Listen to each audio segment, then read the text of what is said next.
بحیر کی تقریر ختم ہوئی ہی تھی کہ بریر بن خزیر ہمدانی کھڑے ہو گئے۔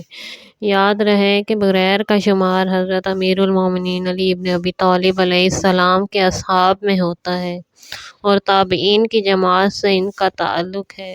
کوفہ کی جامع مسجد میں شیخ القراء کے لقب سے مشہور تھے، جس کے معنی رئیس الحفاظ کے ہیں۔ زہد و تقویٰ اور اپنے مولا کی اطاعت کے لحاظ سے شہرت تامہ رکھتے ہیں۔ قبیلہ ہمدان میں عزت و عظمت اور قدر و منزلت کے اعلیٰ مقام پر فائز تھے۔ کہنے لگے: اے رسول خدا کے فرزند، اللہ نے ہم پر آپ ہی کے ذریعے احسان فرمایا ہے کہ ہم آپ کی رکاب میں دشمنان دین کے ساتھ جہاد کر رہے ہیں، اور اگر راستے میں ہمارے بدن کو ٹکڑے ٹکڑے کر دیا جائے تو غم نہیں، اس لیے کہ آپ کے جد بزرگوار رسالت مآب بروز قیامت ہمارے شفیع ہوں گے۔ بریر ہمدانی کی تقریر کے بعد نافع بن حلال جلی کھڑے ہو کر عرض کرنے لگے: اے رسول خدا صلی اللہ علیہ وآلہ وسلم کے فرزند، آپ جانتے ہیں کہ آپ کے نانا بزرگوار بھی اپنی محبت تمام لوگوں کے دلوں میں راسخ نہ کر سکے، اور جس طرح آن حضرت چاہتے تھے اسی طرح تمام دنیا ان کی فرما بردار نہیں بنی، کیونکہ لوگوں میں کچھ منافق بھی موجود تھے جو آن حضرت کو اپنی مدد کا یقین تو دلاتے مگر عملی طور پر بے وفائی کا ثبوت دیتے۔ ایسے لوگ سامنے سے تو شہد سے زیادہ شیریں اور پیچھے سے ایلوے سے زیادہ تلخ ہوتے تھے، یہاں تک کہ اللہ تعالیٰ نے سرکار رسالت مآب کو اپنے جوار رحمت میں بلا لیا۔ اسی طرح آپ کے والد بزرگوار علی ابن ابی طالب تھے۔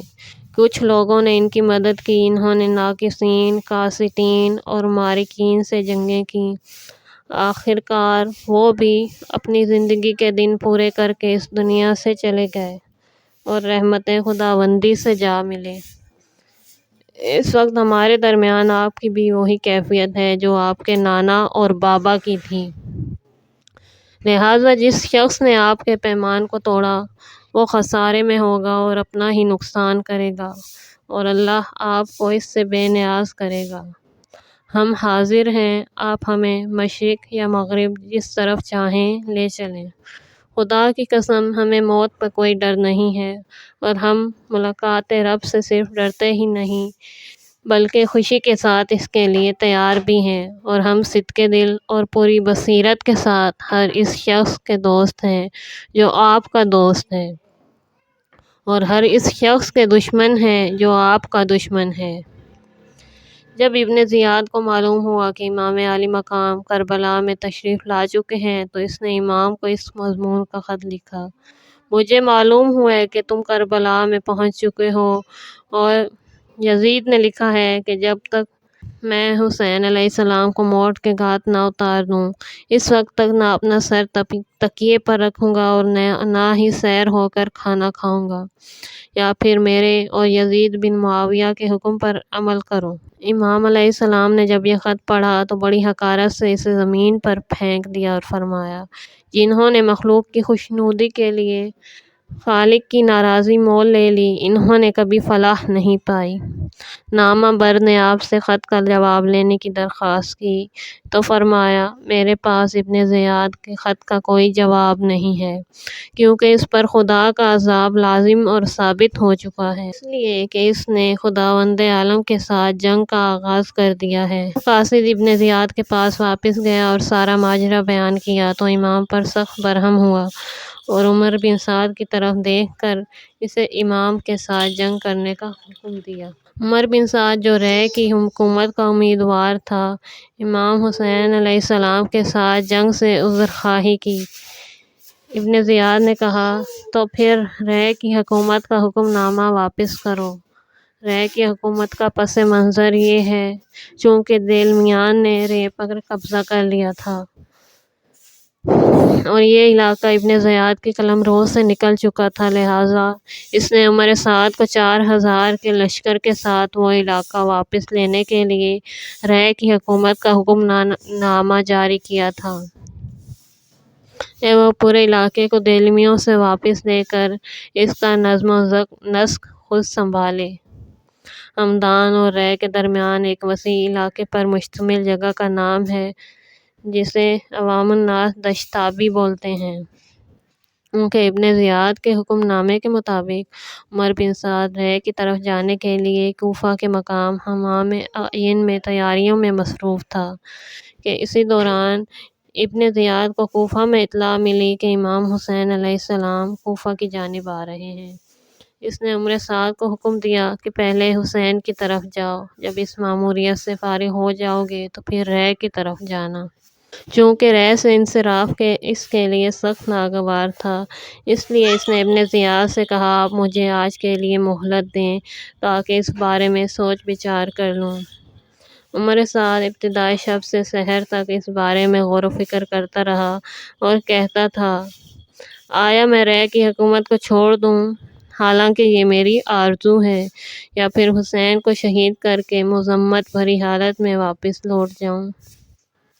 اور امام حسین علیہ السلام کے قتل کے بدلے میں آگ ہے جس سے راہ فرار نہیں ہے، اور رے کی حکومت بھی میری آنکھوں کی ٹھنڈک ہے۔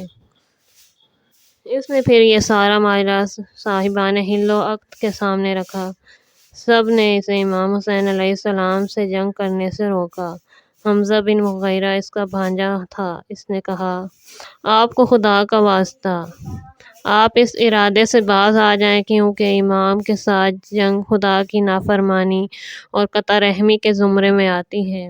خدا کی قسم، اگر تمام دنیا آپ کے اختیار میں دے دی جائے اور پھر واپس لے لی جائے، وہ بہتر ہے اس بات سے کہ آپ اللہ کی بارگاہ میں اس حالت میں پیش ہوں کہ آپ کے ہاتھ خون حسین ابن علی سے رنگین ہوں۔ یہ سن کر عمر سعد نے کہا انشاءاللہ ایسا ہی کروں گا۔ عمار بن عبداللہ اپنے والد سے نقل کرتے ہیں، وہ کہتے ہیں میں عمر بن سعد کے پاس اس وقت پہنچا جب وہ کربلا جانے کی تیاری میں مصروف تھا۔ اس نے مجھے کہا امیر یعنی ابن زیاد نے مجھے حکم دیا ہے کہ میں حسین کی طرف کربلا جاؤں۔ یہ سن کر میں نے اسے ایسا کرنے سے منع کیا اور کہا اس قصد سے باز آ جاؤ۔ یوں ہی میں اس کے پاس سے اٹھ کر باہر آیا تو ایک شخص میرے پاس آ کر کہنے لگا عمر سعد لوگوں کو امام حسین علیہ السلام کے ساتھ جنگ کرنے کے لیے بلا رہا ہے۔ میں پھر اس کے پاس گیا۔ اس وقت وہ بیٹھا ہوا تھا۔ یوں ہی اس نے دیکھا تو فوراً مجھ سے منہ پھیر لیا، جس سے میں سمجھ گیا کہ وہ اپنے ارادے سے باز نہیں آئے گا۔ چنانچہ عمر بن سعد ابن زیاد کے پاس گیا اور اس سے عرضگزار ہوا آپ نے میرے ذمے یہ کام لگایا ہے اور اس کے بدلے میں رے کی حکومت دی ہے اور لوگوں کو بھی اس کا علم ہو گیا ہے۔ البتہ اس بارے میں میری خواہش ہے کہ کوفہ کے کچھ سردار ہیں جن کا اس جنگ میں ہمارے ساتھ ہونا ضروری ہے، آپ انہیں بلا کر میرے ہمراہ کر دیں۔